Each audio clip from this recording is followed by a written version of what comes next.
आंब्याची रेसिपी एकदम सोप्या आणि साध्या पद्धतीने. So let's get start.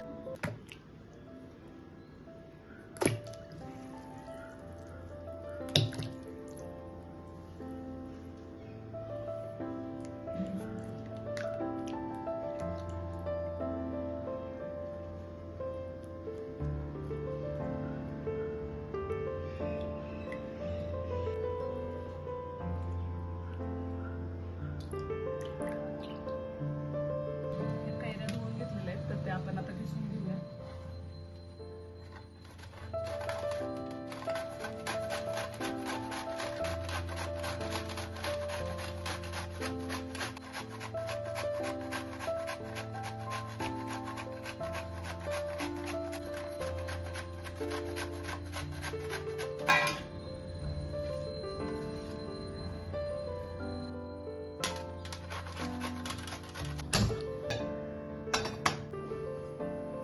कैरी टाकून घेऊया.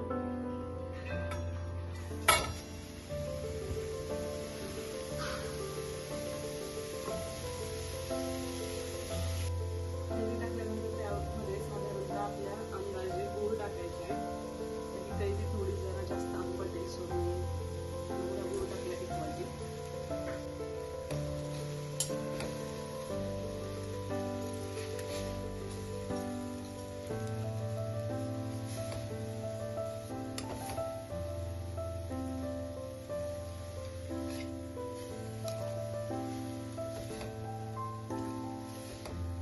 गुळांबा जास्त दिवस टिकून राहण्यासाठी काही आपल्याला आर्टिफिशियल प्रिझर्वेटिव्ह वापरायची गरज नाहीये.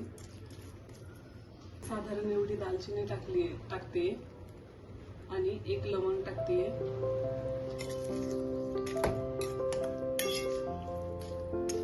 यामुळे एक सुंदर हा गुळांबा जेवढा जास्त मुरेल तेवढा छान लागेल. त्याच्यामुळे तुम्ही हे जास्त दिवसांसाठी करून ठेवू शकता. थोडा वेळ झाकून घालूया.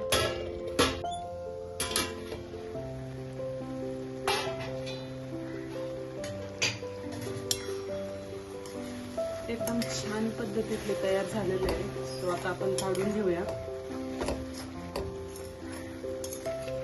एवढी कन्सिस्टन्सी ठीक आहे.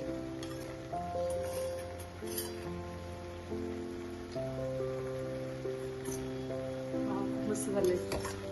मी फर्स्ट टाइम बनवते, सो मी एक कैरी कमी केली. म्हटलं थोडंच बनवून पाहावं, पण एवढं छान झालेलं आहे. उगाच ती कैरी काढून ठेवली असं वाटायला लागले आता.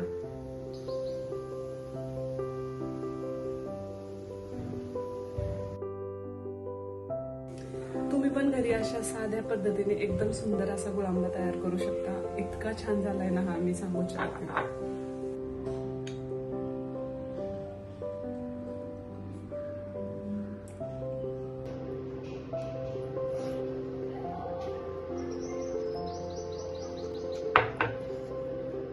एवढा छान झालाय.